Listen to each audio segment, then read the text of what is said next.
Once, hundreds of thousands of the giants swam in the seas. Majestic creatures, the largest ever to live on the planet, larger than dinosaurs. But today, only 10 to 25,000 swim the ocean. Blue whales have always captured everyone's imagination because they're so enormous. But what do we really know about them? Their tongues weigh as much as an elephant. The sound they make louder than a jet engine. They consume 7,000 pounds of tiny shrimp called krill every day. This is an exclusive Critter Cam video, a whale's eye view of gulping down dinner. A team of scientists tagged the whales off California to learn more about the mammals, but back on shore, there is evidence of a new threat endangering the blues. Earlier today, a blue whale was spotted floating lifeless in the waters. Beachgoers caught sight of this dead blue whale. Here, a scientist's worst fear is confirmed. The loss of a pregnant whale is especially tragic. Her unborn calf lies nearby. In 2007, at least 4 beached blue whales were killed by fast-moving cargo ships. Scientists are trying to unlock the migration paths so they can adjust shipping lanes.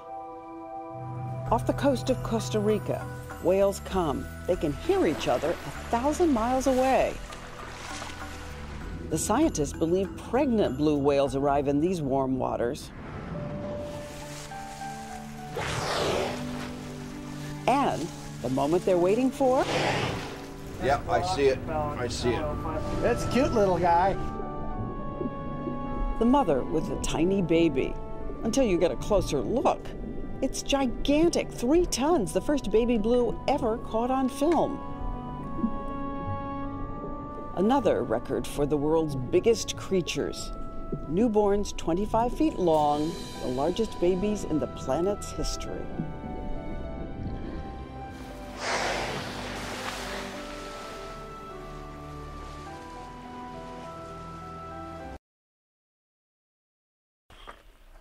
For an ambush predator, speed is essential.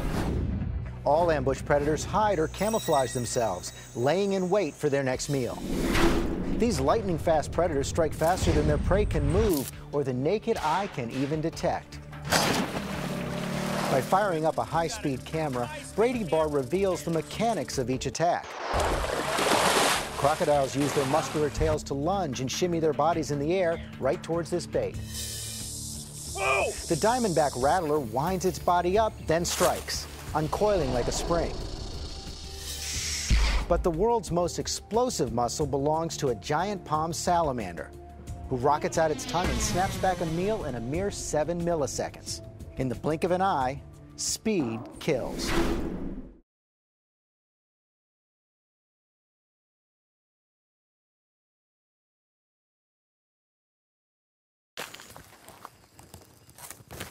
There's a footprint right there.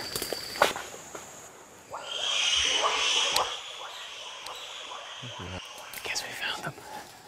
It takes us hours of hiking into the darkest depths of the Congolese jungle before we can catch a glimpse of the wild bonobo, the so-called erotic ape. Look at the one with the baby. These animals are revered in many circles because, unlike their cousins, the common chimpanzee, who are often incredibly violent, bonobos are believed to resolve many of their conflicts over things like territory and food through sex. Many experts believe the reason bonobos are so peaceful is that their society is run by females. So other than humans, bonobos are the only other animals that make love for fun. For fun, yeah. They are the only one. And this brings them closer to us than any other mammal.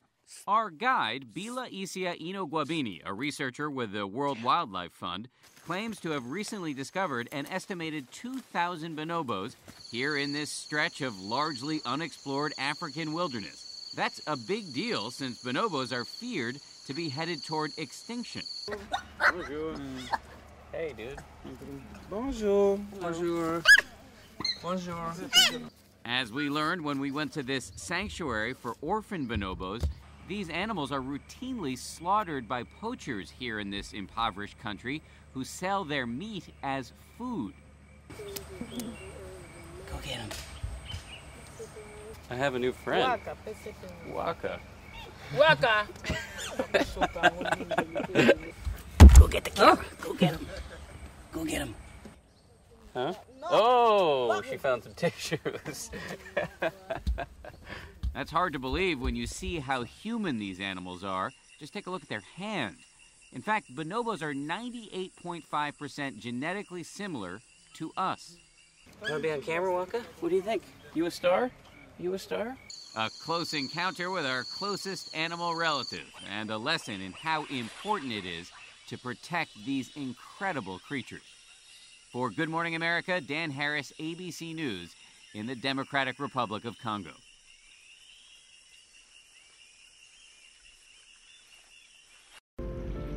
Peer under the frozen surface of the Arctic Sea, and if you're lucky, you might see a unicorn, a real one, the narwhal, source of the unicorn myth ever since their single 9-foot tusks showed up on ancient trade routes and made people wonder, where did this come from? Visit North Greenland, you may spot biologist Kristen Lydra from Seattle wrestling narwhals, which breathe like all whales through a blowhole. She's doing it because she needs their help. The problem? Scientists are desperate to learn how fast the deep currents under the Arctic ice are heating up from global warming. But using icebreakers to get enough temperature readings would cost millions. So Kristen Lydra had an idea. It's okay, I got it, I'm on a roll. Why not add thermometers to the computer tags they were already using to track narwhals? They transmit their data to satellites every time the narwhal surfaces. Narwhals, in a way, are perhaps one of the most reliable platforms we can use up here. They live in ice-covered waters that are 98% covered with sea ice for 6 months of the year in complete darkness. They are cheap. They predictably go to the bottom of the ocean, and they always find the surface because they need to breathe. How does she find the narwhals in the first place? She works and lives 6 months a year with the experts. The hunters that live here are the last kayak hunters, essentially, in the Arctic. These people are extraordinarily skilled at making kayaks, at paddling kayaks, and at hunting whales from their kayaks. She's roughing it and loving it. We don't bathe in camp. If you want to take a shower, you can invent a shower out of a bucket and a sponge. I wouldn't recommend it to anybody that likes to lounge around in their bathrobe and house slippers with a cafe latte every morning. We have one main tent that we all share where we cook. Occasionally some of the guys will catch something. We've eaten all kinds of things from whales to caribou to birds.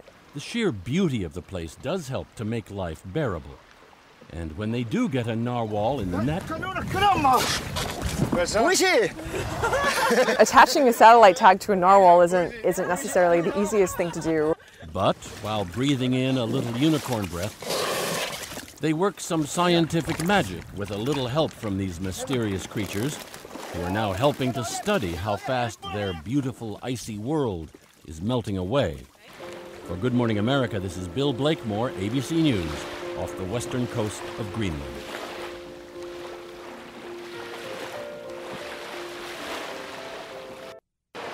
This was a day at the beach to remember. Divers and swimmers enjoying the cool Pacific waters were suddenly surrounded by thousands of jumbo flying squid. Not only did they rough up and terrify divers, but the sunbathers along the pristine shoreline were shocked and some disgusted. The flying squid, also known as the Humboldt squid, are an aggressive species with razor-sharp teeth. Seeing one quickly conjures up images of something out of Jules Verne's 20,000 Leagues Under the Sea. Give me a harpoon! They're beautiful animals. But to marine biologist John Hyde, they are simply fascinating. He's not sure why more and more of the squid are washing ashore. They normally prefer much deeper water. And, why are they coming here? These things are eating machines. They need food. They have to eat 10 to 15% of their weight a day to survive. There could really be hundreds or thousands of squid just offshore here. And to have these come in, grab your mask, grab your arm, tug at you a little bit, can be a little spooky. They've also got a really big beak right in the center here. Oh, right in there. Right in okay. here, which is like a large parrot's beak, and can take a nice sized chunk when they come up and want to taste you or feel you. So far, no one has suffered serious injury. What's washing ashore is now the talk of the town. A clever writer has even called it the carnivorous calamari. But what's a delicacy in a romantic restaurant can be a nightmare for beachgoers. So when Californians come in droves to soak up the sun, a day at the beach now may be more of an adventure than ever before. For Good Morning America, Mike Von Fremd, ABC News, San Diego. They are rising from fields that once yielded only corn or beans, but now another more lucrative harvest is underway, the wind. Giant windmills, each taller than the Statue of Liberty, are turning gentle breezes into greenbacks. Do you see yourself as being part of a new frontier? Yeah, I mean, we took an approach to building a wind farm that had never been done before. Neil Von Olen is among more than 100 farmers who joined together knowing they had a precious commodity in this corner of Minnesota. Our wind is 17.5 miles an hour, 24 hours a day for the whole year. So the farmers leased their land to a wind developer. 67 turbines generate enough electricity to power 30,000 homes. Farmers get paid for leasing their land about $4,000 per windmill, plus a cut of the electricity sold.